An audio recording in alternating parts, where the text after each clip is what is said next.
El control prenatal es una serie de entrevistas que va a tener el personal médico con la paciente embarazada.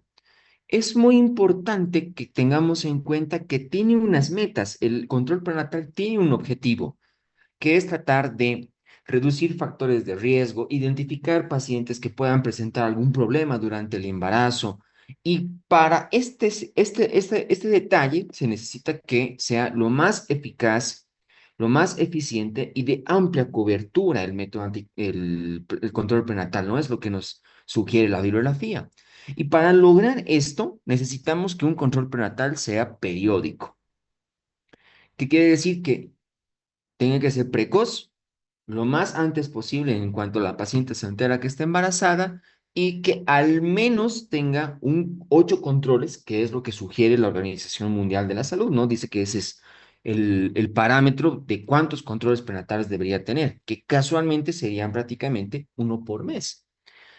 Deberíamos tener un material necesario, ¿no? Deberíamos contar con todos los insumos en nuestro consultorio o en el lugar donde vayamos o a la localidad que vayamos a ir, es decir, deberíamos estar equipados para poder realizar un control prenatal.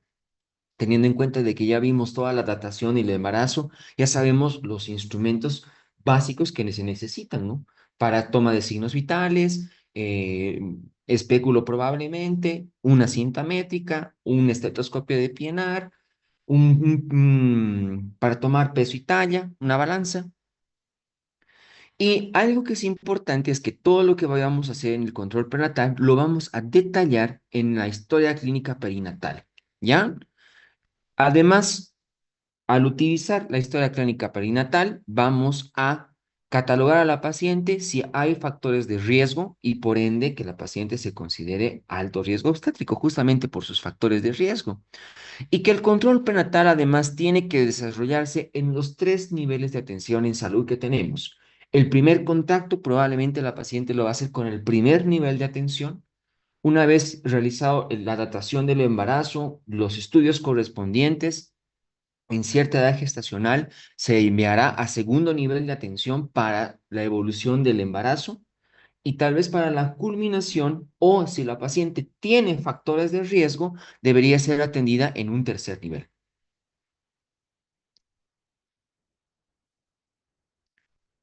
Es importante ya inclusive en la afiliación de la paciente embarazada, en la historia clínica perinatal, saber que hay factores de riesgo propios de la paciente, como por ejemplo la raza negra y la raza que se llama eh, oriental pueden tener más factores de riesgo, se ha demostrado los estudios que hice, la bibliografía, la edad, sabemos que edades adolescentes o edades mayores o perimenopáusicas tienen factores de riesgo, justamente dice, ¿no? Menores a 15, mayores a 35 años de bibliografía, tener antecedentes en función al embarazo anterior, ¿no?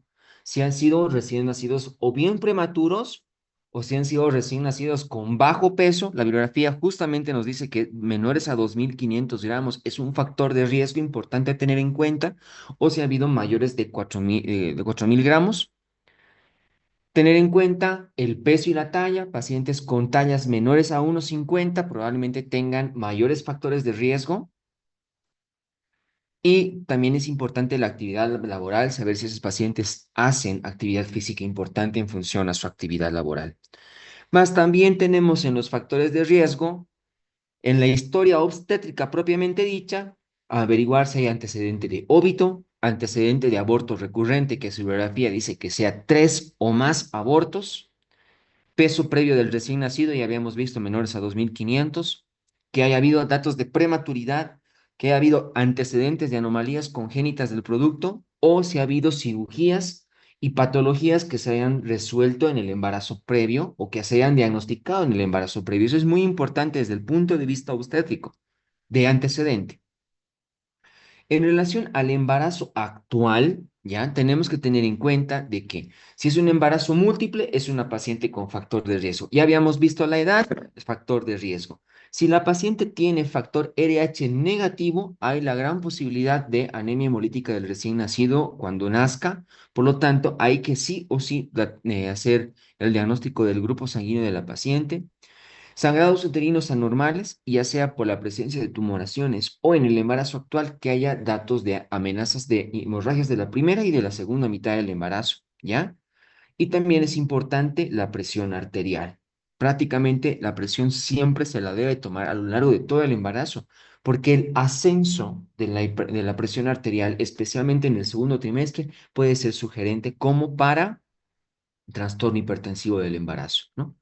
Pero también la paciente puede tener patologías de base que es importante investigarlas, como por ejemplo hipertensión arterial, enfermedades endocrinológicas, diabetes, hipotiroidismo, pacientes con patologías de base. Muy importante la patología renal, pero también la paciente puede ser cardiópata, puede tener problemas de pulmón, el consumo de sustancias, lo vamos a ver un poquito más a detalle más adelante, y también tenemos en otro como alteraciones inmunológicas. Aquí destaca el síndrome de anticuerpos lipídicos, perdón, lupus eritematoso sistémico. Y hablando particularmente acerca del consumo de sustancias, las tres sustancias importantes están en función al alcohol, al tabaco y al consumo de anfetaminas, ¿m? U otras drogas. En relación al alcohol, dentro del embarazo lo que puede producir es un síndrome alcohólico fetal en el producto.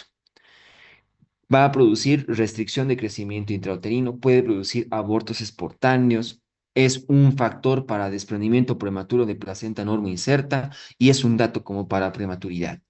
Y también se ha demostrado que el producto que nace con un espectro de los desórdenes del alcoholismo fetal, así le coloca su bibliografía, en el cual hay un retardo de crecimiento, pero esto es postnatal. Se demuestra de que no pueden lograr crecer muy bien. Hay alteraciones del sistema nervioso central e inclusive con dismorfías como microcefalia, hay que se llama líquido en el espacio cefalorraquídeo, perspectivas de espina bífide y más alteraciones, ¿no? Y inclusive pueden presentar hasta miopías, malformaciones cardíacas, inclusive destaca aquí la tetralogía de Fallot. Tenemos que se llama también el tabaco, que va a producir bajo peso en el producto, probabilidades de prematuridad y aborto. Y en función al uso de narcóticos, metanfetaminas y cocaína, tenemos la cocaína propiamente dicha, riesgo de desprendimiento prematuro de placenta normoinserta, prematuridad, restricción de crecimiento intrauterino, malformaciones renales y digestivas con cocaína, bajo peso. Y en función a narcóticos, aborto, eclampsia, muy importante, restricción de crecimiento intrauterino, prematuridad, ruptura prematura de membranas y síndrome de abstinencia fetal, ¿no?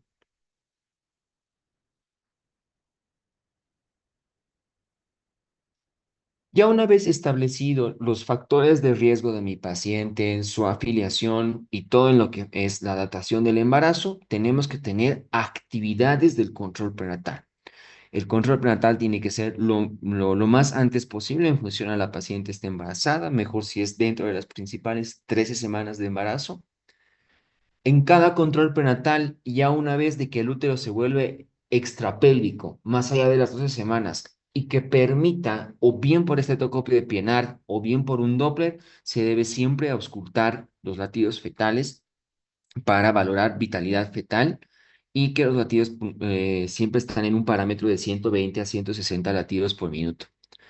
Los movimientos fetales, ¿no? Si no me equivoco, en el libro de datación, en el capítulo, perdón, de datación dice que entre la semana 16 ya se puede, la madre ya puede percibir movimientos fetales y en el capítulo de control prenatal dice que entre las 18 a 22 semanas ya puede la madre sentir los movimientos. Esta es en la práctica más viable.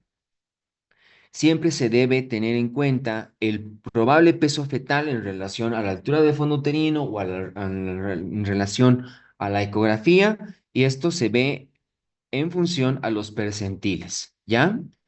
Y que también los percentiles nos ayudan en función a la probabilidad de líquido amniótico. Si va creciendo a la par del peso fetal, pues tendremos una valoración importante de líquido amniótico.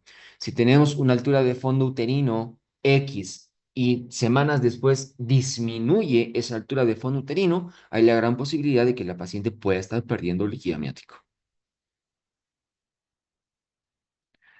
En el control prenatal también debemos realizar actividades de contenido educativo, es decir, a la mamá la tenemos que preparar, la tenemos que informar, ¿no? Y esto me ayuda a la prevención también y la identificación de factores de riesgo, ¿no? A la paciente tengo que darle educación acerca de los signos de alarma, ya sea del primer, segundo y tercer trimestre, hemorragia, pérdida de líquido, dolor, la presencia de algún otro síntomas que sugieran otro tipo de patología, que la paciente tiene que nutrirse de manera adecuada.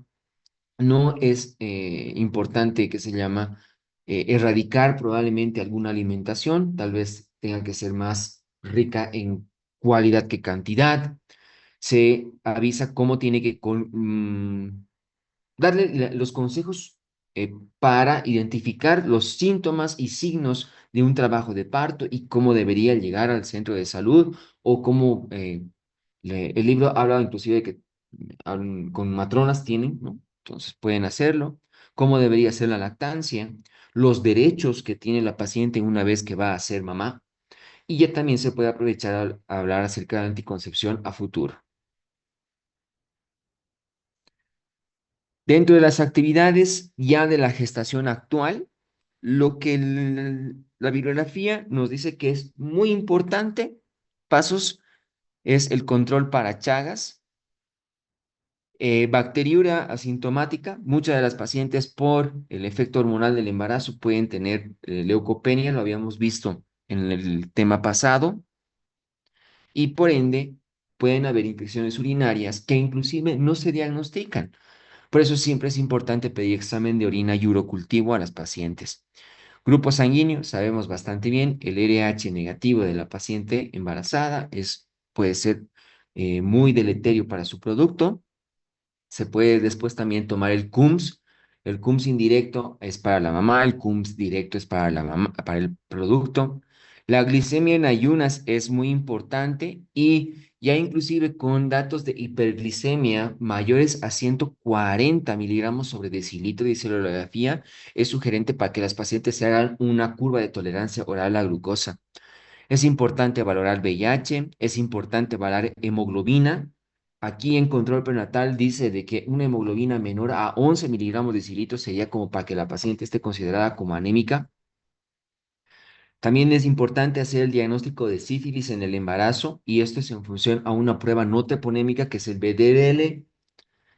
En función a ello, y justamente para la prevención de la anemia en la embarazada, la bibliografía nos sugiere de que la suplementación de hierro, que no es lo mismo que requerimientos, sino lo que tenemos que darle nosotros, ronda entre 60 a 100 miligramos diarios de hierro.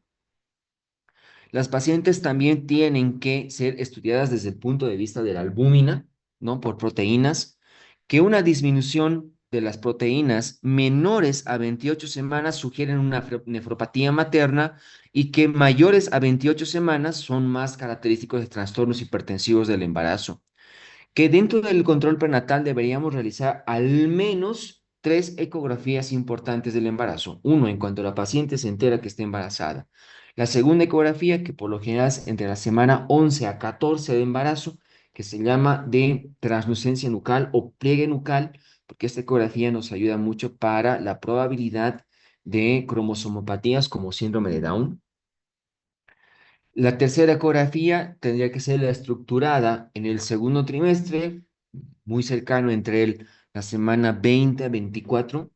Y también podemos inclusive hacer una última ecografía que es la que me ayuda para saber el peso fetal, valorando el diámetro biparietal, valorando la circunferencia abdominal y la longitud del fémur para un probable peso fetal, ¿no? Entre 3 a 4 ecografías son importantes. Y una actividad importante, prácticamente todos los libros siempre hablan acerca de la administración de toxoide tetánico, que es para la prevención de tétanos neonatal, que por lo general ahora esta bibliografía nos sugiere utilizarla entre las 22 a 32 semanas del embarazo o 6 semanas antes del parto, con un intervalo de un mes entre una o dos dosis o hasta tres dosis se puede utilizar. Luego, ¿qué se llama? Tenemos actividades que se deben realizar en cada control prenatal, ¿no? Como por ejemplo, siempre valorar la edad gestacional, valorar el peso de la paciente, los signos vitales, donde la presión arterial es muy importante. En cada control, valorar la altura uterina, la presentación del producto, los latidos fetales que pueda tener y la situación que va a tener cada paciente, además de sus movimientos fetales y si hay datos de proteinuria en función a la albúmina, ¿no? Como veíamos. Y es importante saber que se llama los síntomas habituales que pueda tener una paciente a lo largo del control prenatal, ¿no? Que es importante identificarlos y en la parte educativa saber cuáles son normales y anormales, como por ejemplo la somnolencia característica de las primeras 16 semanas de embarazo, los náuseas y vómitos, que cuando llegan a intolerancia oral, con vómitos incoercibles sin que la paciente pueda comer y con alteraciones hidroelectrolíticas, hablamos de hiperemesis. ¿Cuándo es hiperemesis? Cuando hay alteraciones como intolerancia oral y alteraciones hidroelectrolíticas. Las pacientes van a presentar pirosis, dolor urente en la boca del estómago. Ya sabemos por qué en relación a la motilidad intestinal y al reflujo. Las pacientes van a presentar constipación. Las pacientes pueden presentar rodetas hemorroidales, más propiamente en el tercer trimestre y en el momento del parto. Que las pacientes van a presentar edema y varices. Habíamos visto ya su fisiología y fisiopatología, perdón, la clase pasada. Que las pacientes van a tener mayor probabilidad de lumbalgia, esto por, ¿qué se llama? El crecimiento uterino, más propiamente dicho en el tercer trimestre, la pigmentación, lina alba, melasma, cloasma, y que las pacientes pueden presentar un flujo que siempre es importante detectar, que no sea un flujo patológico, del que puede ser fisiológico, ¿no? Los pacientes pueden presentar en el último trimestre o propiamente dicho antes del parto la eliminación del tapón mucoso, pero un flujo genital que sea característico como para vaginosis bacteriana va a ser un flujo grisáceo con aroma a pescado. La candidiasis promueve un flujo blanquecino grumoso y la tricomoniasis ejerce un flujo verduzco, espumoso, fétido.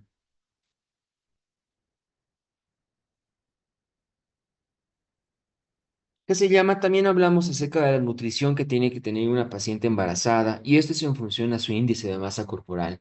Pacientes con índice de masa corporal normales deberían tener una ganancia de peso de 11 a 13, 11 a 14 kilos durante todo el embarazo. Pacientes con obesidad es menos la ganancia de peso y esto que se llama hace que puedan ganar entre 6 a 8 kilogramos dependiendo de su índice de masa corporal. Y que el índice de masa corporal no es el mismo de una paciente sin embarazo. Se rigen a las curvaturas que tiene estas tablas de la Organización Mundial de la Salud, ¿no? Lo dice su bibliografía que se llama y que se llama, también nos sugiere cuánto tiempo deberíamos tardar en hacer un control prenatal en función a las visitas para que justamente el control sea eficaz. En la primera visita deberíamos tardar, que se llama hasta las 12 semanas de embarazo, deberíamos tardar entre 30 a 40 minutos. Es decir, el primer control prenatal debería ser más exhaustivo. La segunda, la tercera y la cuarta visita van a ser 20 minutos. La segunda visita a las 26 semanas, la tercera visita a 32 semanas, la cuarta visita entre las 38, 36 a 38 semanas. Mire, ya no tardamos tanto. Bien, con el resumen de control prenatal, vamos a pasar a las preguntitas. Ustedes son dueños del chat, doctores. ¿Cuál es el número mínimo de controles prenatales recomendados para un embarazo sin complicaciones? ¿Dos controles, cuatro controles, cinco controles, seis controles u ocho controles?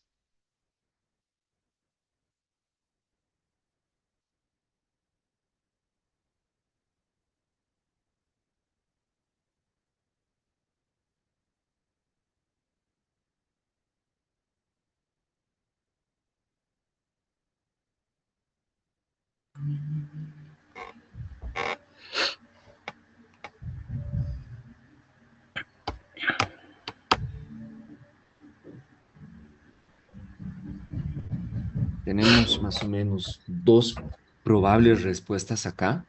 Y vamos a ver.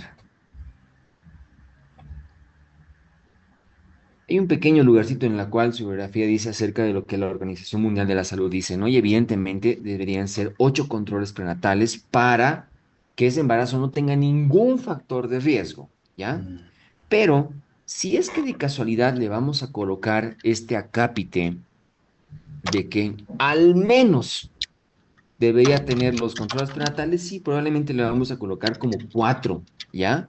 Pero para que un control prenatal sea armonioso, por lo menos 8, ¿ya? ¿Qué prueba de laboratorio se solicita en el primer control prenatal para detectar sífilis? ELISA, BDRL, FTA-ABS, PCR o hemocultivo. BRDL.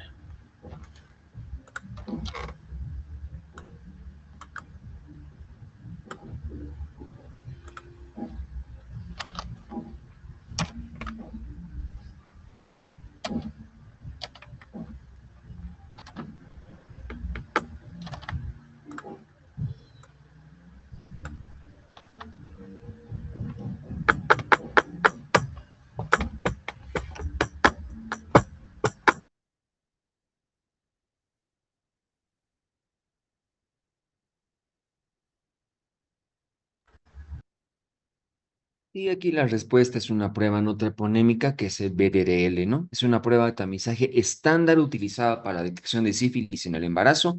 Se solicita en el primer control prenatal. E inclusive la historia clínica perinatal da un acápite más como para el tamizaje en el último trimestre.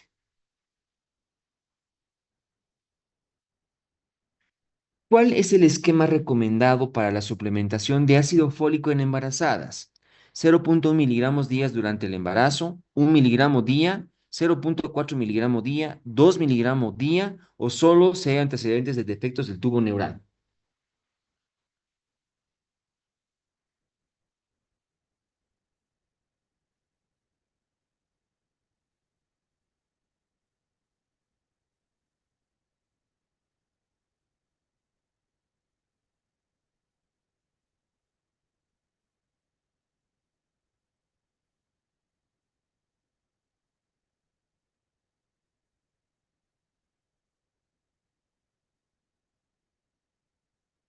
0,4 miligramo día desde antes de la concepción hasta el primer trimestre, ¿no? Inclusive dice que sugerente 2 a 3 meses antes de la concepción ya de paciente debería estar tomando ácido fólico. El ácido fólico previene defectos del tubo neural y se recomienda iniciar la suplementación al menos un mes antes del embarazo y continuar hasta el primer trimestre, ¿no? Justamente que es el desarrollo del sistema nervioso central, por eso es tan importante el ácido fólico.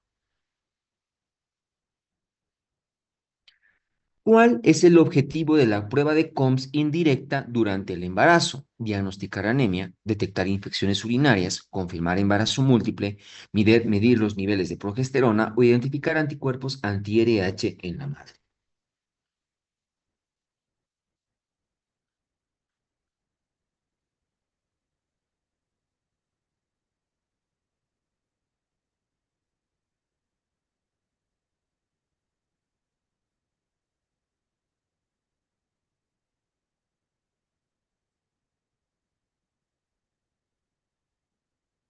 Identificar anticuerpos anti-RH en la madre.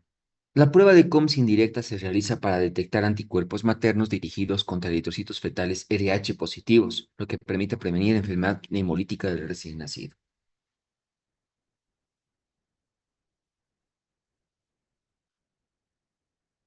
¿Cuál es la ganancia de peso ideal en una mujer con normopeso durante el embarazo? De 5 a 9 kilos, 7 a 12, 11 a 16, 14 a 20 o de 3 a 6 kilos.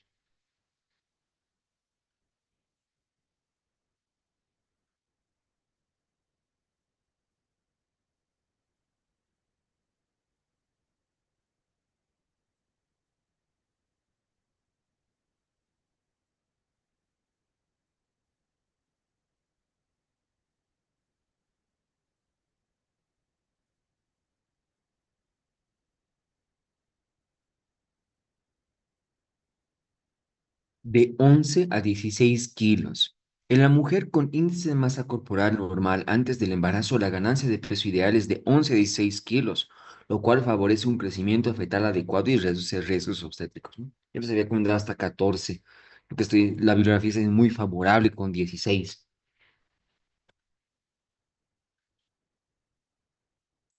¿Cuál de los siguientes es un marcador ecográfico importante en el primer trimestre para tamizaje de neuploidías? Diámetro biparietal, longitud femoral, volumen de líquido amniótico, medida del pliegue nucal o circunferencia abdominal.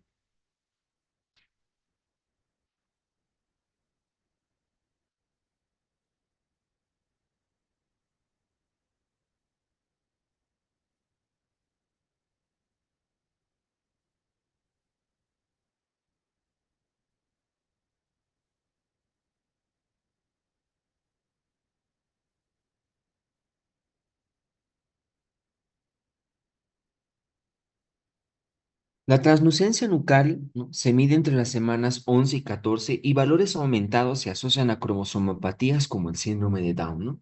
Que es lo mismo que la medida del pliegue nucal.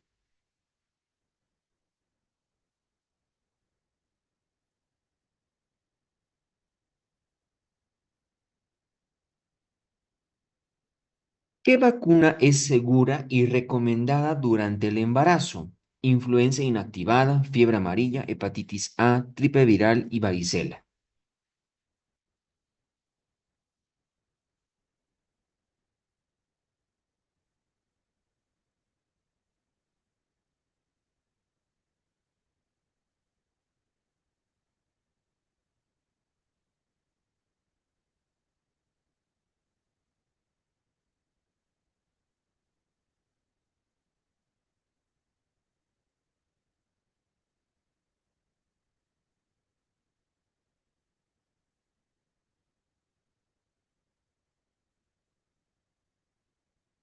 La influenza, esta prácticamente es una vacuna normal en el embarazo, no hay ningún problema y la estacional la paciente puede recibirla. La vacuna contra la influenza inactivada está recomendada en cualquier trimestre del embarazo para prevenir formas graves de gripe en la gestante.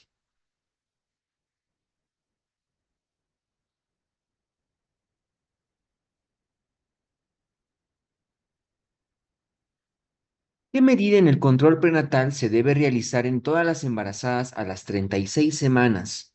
Cultivo de orina, ecografía de translucencia nucal, test de Coombs, toma de muestra para estreptococo del grupo B o perfil hepático.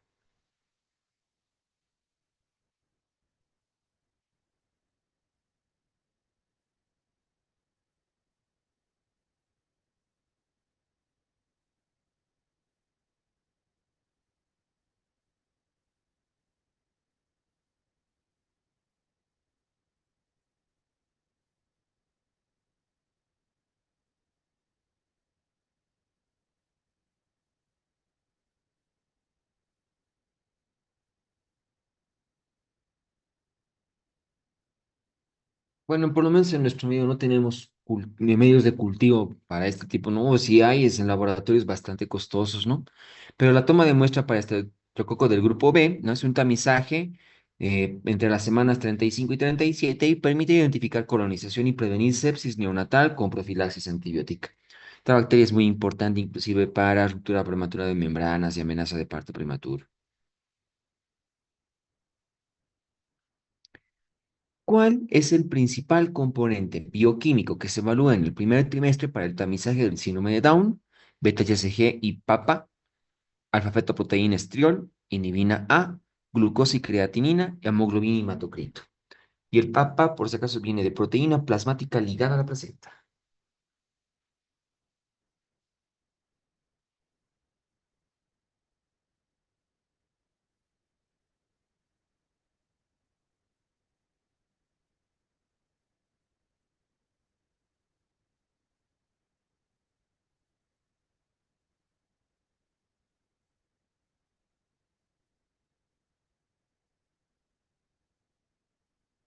Es la beta-HCG y la proteína plasmática ligada a la placenta, que junto a la translucencia nucal forman un tamizaje combinado para el primer trimestre en aneuploidías, ¿no? Los tres se pueden tomar, especialmente en pacientes en factores de riesgo.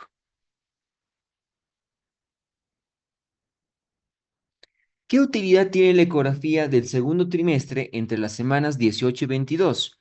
el diagnóstico de preeclampsia, la evaluación de las anomalías y estructuras fetales, tamizaje de cromosomopatías, confirmación del sexo fetal exclusivamente o el monitoreo de la placenta.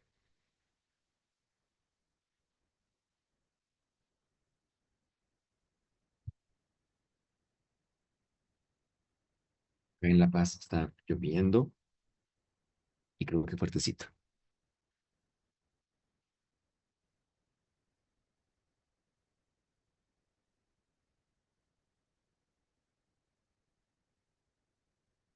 Evaluación de anomalías, estructuras fetales, ¿no? Es lo más importante en la ecografía estructurada, justamente, por eso se le llama así.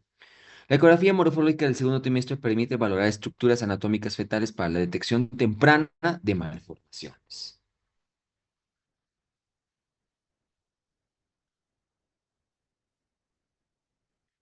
¿Cuál es la finalidad principal de la consulta prenatal en el primer trimestre? Determinar el sexo fetal, estimar la edad gestacional y evaluar riesgos, realizar la prueba de O'Sullivan, que es la curva de tolerancia oral a la glucosa, indicar actividad física o solicitar ecografía estructurada.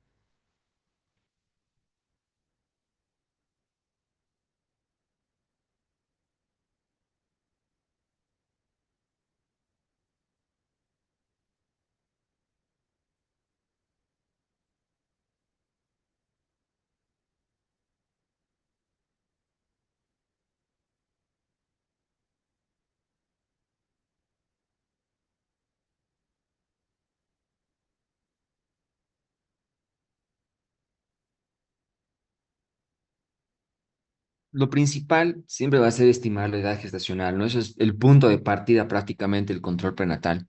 La primera consulta prenatal debe centrarse en establecer el riesgo obstétrico, calcular la edad gestacional y planificar los cuidados que va a tener la paciente.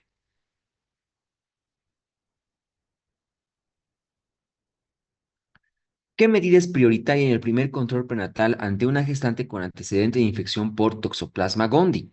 Ecografía estructural, amniocentesis, profilaxis antibiótica, prueba de tolerancia oral a la glucosa o detección de anticuerpos de inmunoglobulina G e inmunoglobulina M.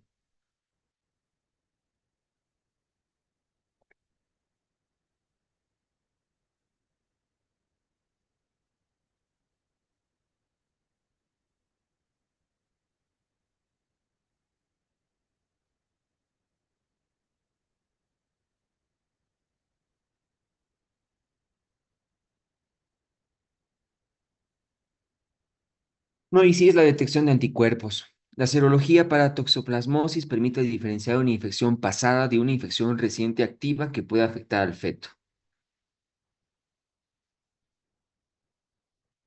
La tetralogía de Fallot es una complicación producida por el consumo de una de las siguientes sustancias en el embarazo: tabaco, cocaína, anfetamina, cafeína o alcohol.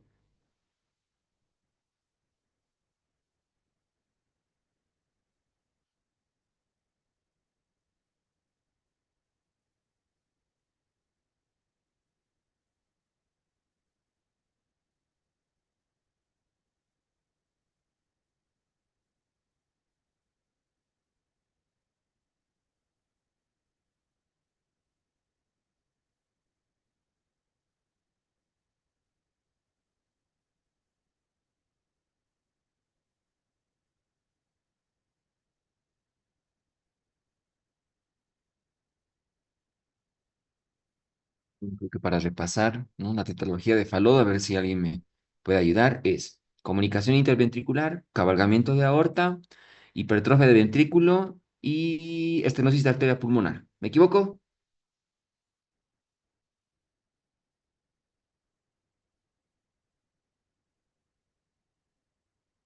Súper. Es el alcohol. El alcohol, el consumo de alcohol que se llama puede provocar tetralogía de Fallot, doctoras. Los denominados desórdenes del espectro del alcohol fetal son una combinación de defectos físicos y mentales como la restricción de crecimiento, compromiso del sistema nervioso central, malformaciones cardíacas, miopía y dismorfías craneales. Su biografía dice que el alcohol puede producir la tetralogía de Fallot. La presencia de albuminuria antes de las 28 semanas sugiere una de las siguientes: hidrops fetal, mole datiforme, preeclampsia, colestasis intrahepática o nefropatía materna.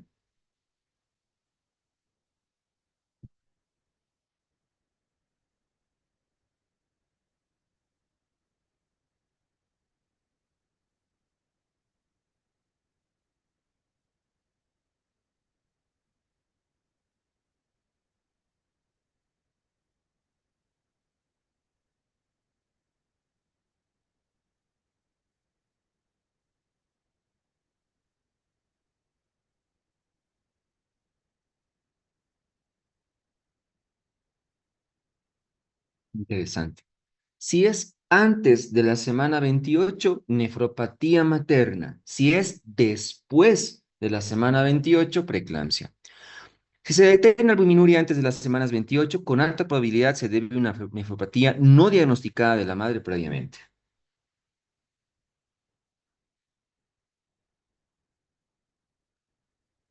La vacunación contra el tétanos en el embarazo consiste en la administración de toxoide tetánico, virus atenuados, complejo proteico, virus de la difteria o inoculación de tejido.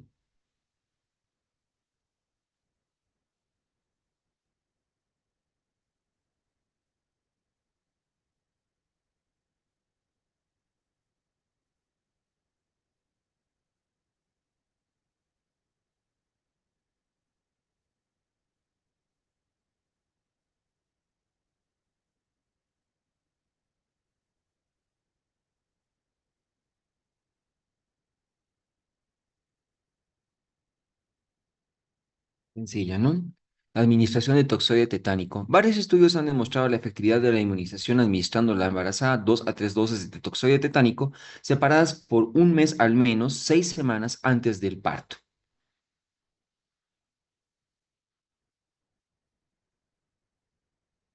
Bueno, doctores, muchísimas gracias. Yo estoy predispuesto ahora a todas las consultas que tengan ustedes.